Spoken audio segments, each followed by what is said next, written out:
তোমাদের প্রত্যেককে আমার লাস্ট বেঞ্চার্স ইউটিউব চ্যানেল এবং ফেসবুক চ্যানেলে স্বাগত। তোমরা জানো যে কলকাতা পুলিশের মেন পরীক্ষাতে 10 নম্বরের ইংলিশ রয়েছে। তার পাশাপাশি ওয়েস্ট বেঙ্গল পুলিশেও কিন্তু 10 মার্কের ইংলিশের প্রশ্ন রয়েছে। তো আমার এই ভিডিওটা হচ্ছে পুরোপুরি ইংলিশের উপর এবং এটা একটা প্যাটার্ন ফলো করছে। 10টা কোশ্চেন রয়েছে এখানে, 10টা 10 রকমের কোশ্চেন রয়েছে ইংলিশের উপর, যেগুলো একটা প্যাটার্ন হিসাবে আমি রেখেছি। চেষ্টা করেছি যে যতটা পারা যায় কলকাতা পুলিশ এবং ওয়েস্ট বেঙ্গল পুলিশে যেন তোমরা ইংলিশে 10-এর মধ্যে ম্যাক্সিমাম একটা স্কোর করতে পারো, তার জন্য। তো খুব ইম্পর্টেন্ট হতে চলেছে এই ভিডিওটা, অবশ্যই তোমরা সঙ্গে থেকেও দেখো। 1 নম্বর কোয়েশ্চেন দেখো। প্রথম প্রশ্ন দিয়ে আমি শুরু করছি ইংলিশের আমার এই ভিডিওটি। পাশাপাশি ইংলিশের আরও অনেক ভিডিও আমার রয়েছে চ্যানেলে, সেগুলোর লিঙ্ক আমি ডেসক্রিপশনে অবশ্যই দিয়ে দেবো, তোমরা দেখে নেবে। বলছে choose the appropriate synonym for the highlighted word in the given sentence. একটা সেন্টেন্স দেওয়া রয়েছে যেটা হচ্ছে if the dress doesn't fit you can bring it back for a refund.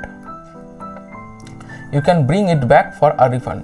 তুমি যে ড্রেসটা কিনেছো সেই ড্রেসটা যদি তোমার ফিট না হয়, তুমি এটাকে পাল্টে তুমি রিফান্ড পাবে। রিফান্ড কথার অর্থ কি? ঠিক আছে, রিফান্ড কথার অর্থ তোমরা অনেকেই জানো যে রিফান্ড কথার অর্থ হচ্ছে গিভ ব্যাক, মানে ফেরত দিয়ে দেওয়া। ঠিক আছে, তুমি টাকাটা ফেরত পাবে, রিফান্ড। দেখো ডিডাক্ট কথার অর্থ কি? প্রথম কথা, ডিডাক্ট কথার অর্থ হচ্ছে যে বাদ দেওয়া বা কেটে দেওয়া, এরকম বলতে। অমিট বলতে পারো সিনোনিম, অমিট বা এক্সক্লুড। ঠিক আছে, অমিট বা এক্সক্লুড এগুলো হচ্ছে কেটে নেওয়া। ঠিক আছে, এরপর হচ্ছে দেখো রিসিভ। রিসিভ মানে প্রত্যেকে তোমরা জানো এর সিনোনিম হতে পারে কি? টেক, নেওয়া। রিসিভ মানে গ্রহণ করা। অ্যাকসেপ্ট হতে পারে। ঠিক আছে, আর কি হতে পারে? ডিস্ট্রিবিউট মানে তো তোমরা জানো যে ডিস্ট্রিবিউট মানে বিতরণ করা। আর তাহলে দেখো রিফান্ড মানে কি? ফেরত, গিভ ব্যাক। তাহলে ডিডাক্ট হচ্ছে না, রিসিভও হচ্ছে না, আর ডিস্ট্রিবিউট হচ্ছে না। পড়ে থাকলো রিইম্বার্স। তাহলে রিইম্বার্স হচ্ছে এটা সঠিক উত্তর। রিইম্বার্স কথার অর্থ কি? পরিশোধ করা বা মিটানো, পরিশোধ করা। দেখো রিপে, রিপে হবে, এটা হতে পারে রিপে। তারপরে হচ্ছে পে ব্যাক, তাহলে এটা সঠিক উত্তর কিন্তু রিইম্বার্স। ক্লিয়ার? আচ্ছা, পরবর্তী প্রশ্ন দেখে নেব। পরবর্তী প্রশ্ন রয়েছে choose the appropriate antonym. Antonym মানে হচ্ছে কি? বিপরীত শব্দ। এর আগেরটা করলাম 1 নম্বর কোশ্চেনের সিনোনিম, মানে একই রকম শব্দ। এই কোশ্চেনটা আমি করেছিলাম সিনোনিম। ক্লিয়ার? মানে প্রতিশব্দ বা একই রকম শব্দ কি রিফান্ডের, সেটা হচ্ছে রিইম্বার্স পেলাম। 2 নম্বর প্রশ্ন যেটা রয়েছে সেটা হচ্ছে অ্যান্টোনিম মানে হচ্ছে কি? বিপরীত শব্দ। For the highlighted word in the given sentence. এখানেও একটা সেন্টেন্স দেওয়া রয়েছে, সেটার হাইলাইটেড ওয়ার্ড হচ্ছে প্রহিবিটিং। বলছে দ্য গভর্নমেন্ট ইন্ট্রোডিউস আ ল, মানে গভর্নমেন্ট বা সরকার একটা ল ইন্ট্রোডিউস করেছে প্রহিবিটিং টোবাকো অ্যাডভার্টাইজমেন্ট অন টিভি। মানে প্রহিবিট মানে হচ্ছে কি? নিষেধ করা। প্রহিবিট মানে হচ্ছে কি? প্রহিবিট মানে হচ্ছে নিষেধ করা। এর সিনোনিম তুমি কি করতে পারো প্রহিবিটের? স্টপ। ঠিক আছে, রেজিস্ট, অবস্ট্রাক্ট, এগুলো করতে পারো। ঠিক আছে, যে সরকার একটা ল পাস করেছে যে তামাক জাতীয় অ্যাডভার্টাইজমেন্ট, ঠিক আছে, সেটা টিভিতে নিষেধ বা করা যাবে না, এই ধরনের। ঠিক আছে, তাহলে এর অ্যান্টোনিম বা এর বিপরীত কি হবে? দেখো গ্র্যান্ট নয়, গ্রান্ট মানে কি? অনুদান। ঠিক আছে, মানে বলতে পারো চ্যারিটি। এর সিনোনিম হচ্ছে চ্যারিটি, মানে অনুদান দেওয়া, গ্রান্ট। ঠিক আছে, বা ডোনেশন করতে পারো, ডোনেশন। ক্লিয়ার? তাহলে গ্রান্ট হচ্ছে না। এগ্রি মানে হচ্ছে রাজি বা সম্মতি, এটাও হবে না। পারমিট হবে অ্যান্সার। পারমিট মানে কি? অনুমতি। পারমিট মানে অনুমতি, মানে হচ্ছে অনুমতি দেওয়া, মানে পারমিশন। ক্লিয়ার? অ্যাকসেপ্ট তো কোনো মতেই হচ্ছে না, গ্রহণ। দেখো পারমিট থেকে আমি যদি একটা লাইন তোমাদেরকে বলি যে স্মোকিং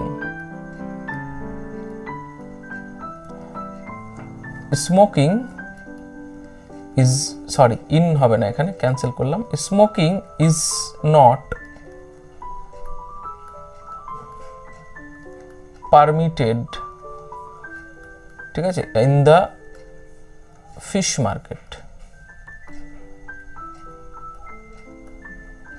তাহলে কি এখানে স্মোকিং ইজ নট পারমিটেড মানে ধূমপান একদমই এখানে অনুমতি দেওয়া নেই ধূমপানের, ইন দ্য ফিশ মার্কেট মানে মাছ বাজারের মধ্যে তুমি ধূমপান করতে পারো না, ঠিক আছে। স্মোকিং ইজ নট পারমিটেড বা মানে এখানে অনুমতি দেওয়া হবে না, পারমিট মানে অনুমতি দেওয়া হবে না, ইন দ্য ফিশ মার্কেট মাছ বাজারের মধ্যে, ঠিক আছে। তো এইভাবে তুমি ইউজ করতে পারো।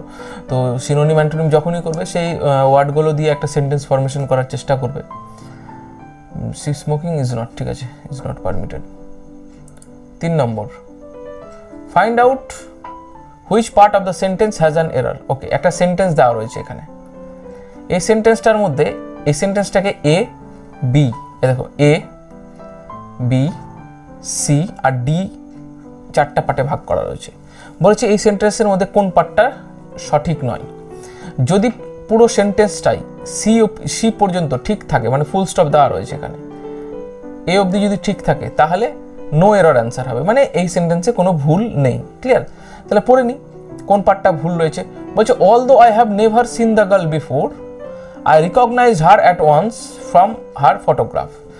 যদিও আমি তাকে আগে দেখিনি, আই হ্যাভ নেভার সিন, দেখিনি, আচ্ছা I have never seen, okay, I recognised her at once, তৎক্ষণাৎ আমি তাকে চিনতে পেরে গেছি, ফ্রম হার ফটোগ্রাফ, তার ছবি দেখে কিন্তু আমি চিনতে পেরে গেছি, কিন্তু তাকে আমি দেখিনি।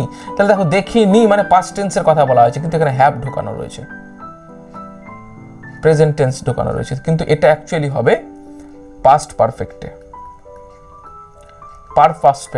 পাস্ট পারফেক্ট টেন্স অনুযায়ী হবে।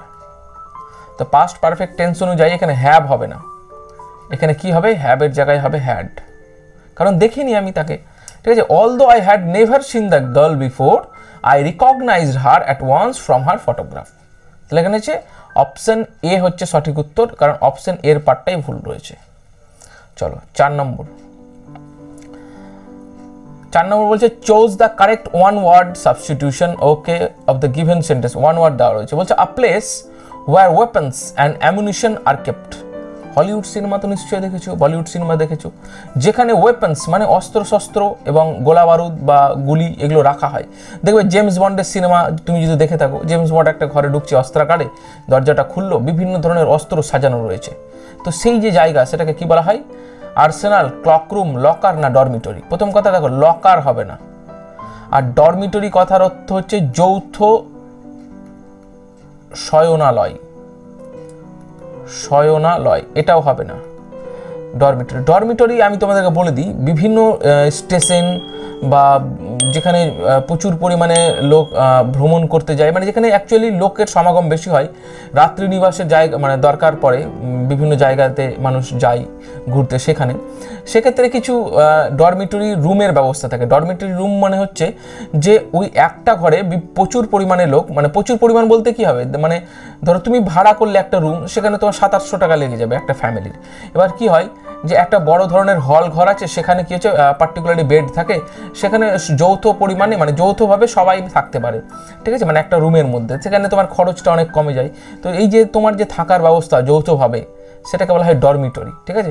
এবার তুমি 700 টাকা দিয়ে একটা রুম ভাড়া করলে একটা ঘরের, এবং তুমি যদি ফ্যামিলি নিয়ে ধরো একটা রুমে থাকো, ঠিক আছে, এবার সেখানে অনেক টাকা বেশি পড়ে যাবে। এবার কি হলো, তোমার সঙ্গে অনেকজন লোক আছে, তুমি ডরমিটরি ভাড়া করলে, তাহলে পার বেড হয়তো 100 টাকা কি 200 টাকা করে নিল।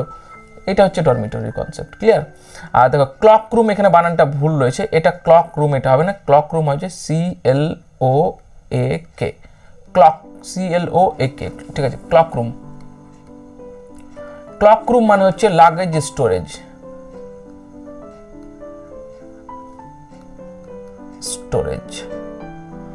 ঠিক আছে। সম্ভবত আমার যতটা মনে পড়ছে হাওড়া স্টেশনে ক্লক রুম রয়েছে। ক্লক রুম মানে হাওড়া স্টেশনে আমার মনে হয় আছে, অবশ্যই আছে। তো এই ক্লক রুম হচ্ছে লাগেজ স্টোরেজ, মানে কি তোমার যে জিনিসপত্র রাখার সেটা যে জায়গাকে বলা হয় ক্লক রুম। এখানে বানানটা ভুল দেওয়া, তাহলে এখানে সঠিক উত্তর হচ্ছে অপশন এ, আর্সেনাল। এটা হচ্ছে সঠিক উত্তর। ক্লিয়ার? যেখানে ওয়েপন্স বা অস্ত্রশস্ত্র রাখা হয়, আর্সেনাল বলা হয় তাকে। ঠিক আছে, 4 নম্বর না? ওকে ওকে, সিএলও একে। ঠিক আছে, 5 নম্বর। 5 নম্বরে কি বলেছে দেখে নি। 5 নম্বরে বলছে select the most appropriate meaning of the given idiom. Okay, idiom দিয়েছে, বলছে a leopard can't change his spots. Okay, a leopard can't change his spot. Leopard দেখেছো? চিতাবাঘ। চিতাবাঘের গায়ে দেখবে দাগ থাকে, ছোপ ছোপ ছোপ ছোপ ছোপ ছোপ দাগ থাকে না, এরকম স্পট থাকে চিতাবাঘের গায়ে, থাকে না চিতাবাঘের গায়ে? তো বিষয়টা হচ্ছে লেপার্ড কান চেঞ্জ, সে চিতাবাঘ কি তার দেহের যে দাগ সেটা কি চেঞ্জ করতে পারে? পারবে না। তার মানে এখানে কি দাঁড়ায়? বলছে you cannot change who you are. তুমি যেটা সেটা তুমি নিজেকে চেঞ্জ করতে পারো না। তারপরে বলছে আনরিলায়েবল পারসন। আনরিলায়েবল পারসন, বিশ্বাসহীন ব্যক্তি, এটা তো কোনো মতেই হবে না। A very small part of something big or whole, এটাও হচ্ছে না। ওয়ান হু কজেস ড্যামেজ, চিতাবাঘের সঙ্গে ড্যামেজের কোনো সম্পর্ক নেই, কারণ যেটা ড্যামেজের দরকার নেই। তাহলে অ্যান্সার হচ্ছে option A, you cannot change who you are. মানে হচ্ছে তুমি মানে তোমার যে ক্যারেক্টার রয়েছে, তুমি সেটা যতই চেষ্টা করো সেটাকে কিন্তু তুমি চেঞ্জ করতে পারবে না। তুমি যে ধরনের মানুষ তুমি সেই ধরনের মানুষই হবে, তুমি যতই চেষ্টা করো নিজেকে চেঞ্জ করার, ঠিক আছে, না, ছাঁচে ঢালার চেষ্টা করো, হবে না। সে এই কথার অর্থ হচ্ছে এটা, আর লেপার্ড কান চেঞ্জ হিজ স্পট, কারণ চিতাবাঘ তার গায়ে যে ছোপ ছোপ দাগ থাকে সেটা চেঞ্জ করতে পারে না। সেই মোতাবেক তুমিও যে ক্যারেক্টারের বা যে ব্যক্তিত্বের মানুষ, তুমি সেটাই তুমি থাকবে, সেটা তুমি কিন্তু যতই চেষ্টা করো চেঞ্জ করতে পারবে না। এটার অর্থ এটাই যে you cannot change who you are. আচ্ছা, 6 নম্বর বলছে what will be the sequence of part of the sentence starting from 1। আচ্ছা, একটা সেন্টেন্সকে বিভিন্ন পার্টে ভাগ করে দেবে পরীক্ষায়, এই পার্টগুলোকে তোমাকে মেলাতে হবে।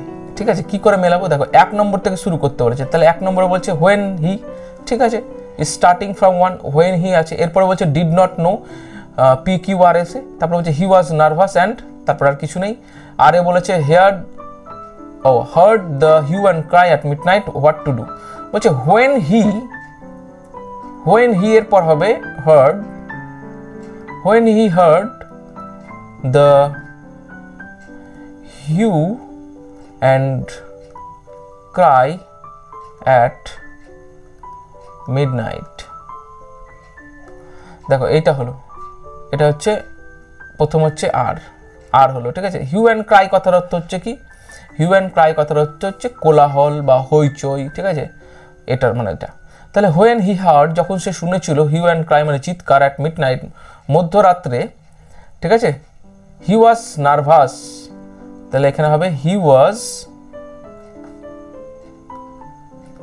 নার্ভাস, সে নার্ভাস অ্যান্ড, তাহলে আর এর পর এলো কিউ, সে নার্ভাস হয়ে পড়েছিল, ঠিক আছে।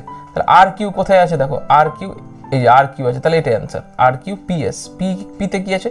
Did not know, did not know, এসে কি আছে? What to do. Okay, very good, what to do. When he heard the hue and cry at midnight, যখন সে মধ্যরাত্রে কোলাহল বা হইচই শুনতে পেয়েছিল, হি ওয়াজ নার্ভাস, সে নার্ভাস হয়ে পড়েছিল, আর did not know what to do, সে বুঝতে পারছিল না যে তাকে কি করা উচিত, ঠিক আছে। তাহলে এইভাবে তোমাকে কিন্তু সিকোয়েন্স মিলাতে হবে। তাহলে এটা সিকোয়েন্স হচ্ছে আর কিউ পিএস, তাহলে অপশন এ হচ্ছে অ্যান্সার। দেখো, বলেছে the proper sequence should be, কি হওয়া উচিত। তো এইভাবে তোমাদের দেবে, তোমরা বুঝে বুঝে কিন্তু এই সেন্টেন্সগুলোকে পার্ট ওয়াইজ সাজিয়ে নেবে, দিয়ে অ্যান্সার করবে, হ্যাঁ, পরীক্ষাতে। 7 নম্বর বলছে চোজ দ্য কারেক্ট প্রভাব। ওকে, প্রভাব দিয়েছে, বলছে এন্ডস ওয়েল ইজ অল, কোনোদিনই শুনিনি আমরা এটা। All's well that ends well, এটা হচ্ছে সঠিক উত্তর, option B. The ends is well, এটা হবে না। All is the end in a well, হবে না। All's well that ends well, যার শেষ ভালো তার সব ভালো। তুমি এতদিন ধরে কঠোর পরিশ্রম করছো, তুমি একটা চাকরি পেয়ে যাও, তাহলে তোমার শেষ ভালো হয়ে গেল। তাহলে এই যে থ্রু আউট তোমার যে জার্নি, এত কষ্ট, ঠিক আছে, এই রাত জেগে পড়াশুনো করা, তো এটা তোমার সার্থক হয়ে যাবে। তাহলে যার শেষ ভালো তার সব ভালো, all's well that ends well. 8 নম্বর। আচ্ছা, একটা খুব ভালো জিনিস মনে পড়ে গেল, এক সেকেন্ড একটু শেয়ার করে নিই, তোমাদের সঙ্গে শেয়ার করে নেওয়া যেতেই পারে। লেপার্ড কান্ট চেঞ্জ হিজ স্পটসের, আমি বললাম না যে তোমার সে তার ব্যক্তিত্ব চেঞ্জ করতে পারবে না। সাউথ ইন্ডিয়ান একটা ভালো সিনেমা রয়েছে, ঠিক আছে, আল্লু অর্জুন,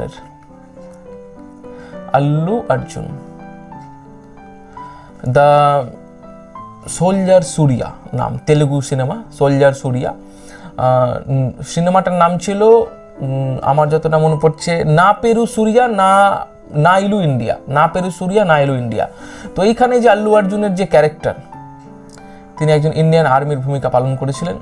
তো এই সিনেমাটা কিন্তু লেপার্ড কান্ট চেঞ্জ হিজ স্পটের সঙ্গে খুব মিল খায়, কারণ হচ্ছে এই সিনেমাটাতে আল্লু অর্জুন কিন্তু নিজের ক্যারেক্টারটাকে শেষ পর্যন্ত চেঞ্জ করতে পারেনি, ঠিক আছে। তো ও চেষ্টা করেছিল চেঞ্জ করার, কিন্তু পারেনি, ও ওই ক্যারেক্টারই থেকে গেছে, যার মানে এটা হচ্ছে এই সিনেমার একদম জ্বলন্ত উদাহরণ, ঠিক আছে, যাকে মনে পড়ে গেল। 6 নম্বর, 7 নম্বর হয়ে গেছে। 8 নম্বর, fill in the blank. Lata Mangeshkar was with a natural talent for music. বলো এখানে কি হবে? ন্যাচারাল ট্যালেন্ট, অবশ্যই ন্যাচারাল ট্যালেন্ট। গিভেন কোনোদিনই নয়, ফন্ড কোনোদিন নয়, এন্ডোড হবে অ্যান্সার। মানে হচ্ছে এটা প্রতিভাধারী বা সমৃদ্ধ বলতে পারো, বা gifted. Lata Mangeshkar was এন্ডোড with a natural talent for music. Entrusted তো কোনো মতেই না, ঠিক আছে, কারণ ইন্টারেস্টেড মানে যে কোনো কাজ চাপিয়ে দেওয়া, অর্পিত করা, ইন্টারেস্টেড মানে এটা হবে না। এন্ডোড হবে সমৃদ্ধ, মানে হচ্ছে তোমার গিফটেড, আর হতে পারে ব্লেসড, BLESSED, ব্লেসড, ঠিক আছে।